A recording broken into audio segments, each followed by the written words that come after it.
বাংলাদেশের জুলাই আন্দোলন আলোচনা নিয়ে এবার মুখ খুললেন শেখ হাসিনার ছেলে সজীব ওয়াজেদ জয়। অ্যাসোসিয়েটেড প্রেসকে দেওয়া এক সাক্ষাৎকারে জুলাই আন্দোলনে সরকারের কঠোর দমনপীড়ন ভুল ছিল বলে স্বীকার করেন তিনি।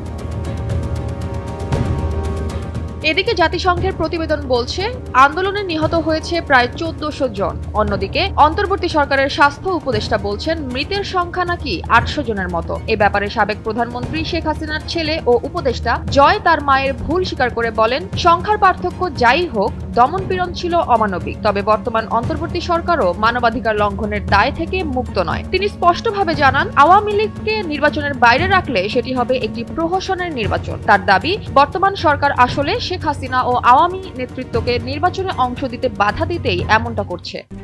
RICL TMX, যুগের পর যুগ স্থাপনা থাকে মজবুত।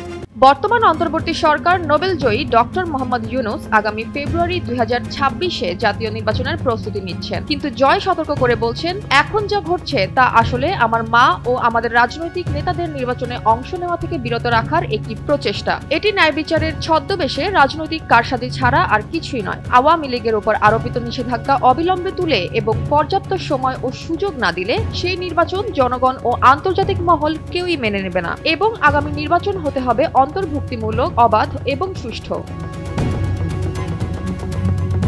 বর্তমান ইউনূস সরকারের বিরুদ্ধে মানবাধিকার লঙ্ঘনের অভিযোগ তুলে জয় আরও জানান, গত ১ বছরেরও বেশি সময় ধরে আওয়ামী লীগের হাজারো নেতাকর্মী কারাগারে আটক এবং জামিনও দেওয়া হচ্ছে না। আওয়ামী লীগ ক্ষমতাচ্যুত হওয়ার পর থেকে গত ১ বছরে প্রায় ৫০০ নেতাকর্মীদের হত্যা করা হয়েছে, যার মধ্যে ৩১ জন জেল হাজতে মৃত্যুবরণ করেছেন। এছাড়াও সংখ্যালঘু সম্প্রদায়, বিশেষ করে হিন্দুরা এখন সরকারের প্রধান টার্গেট। এদিকে দেশ অস্থিতিশীল হলে ইসলামপন্থীরা লাভবান হবে বলেও জানান তিনি। জয়া হাসান, NPB।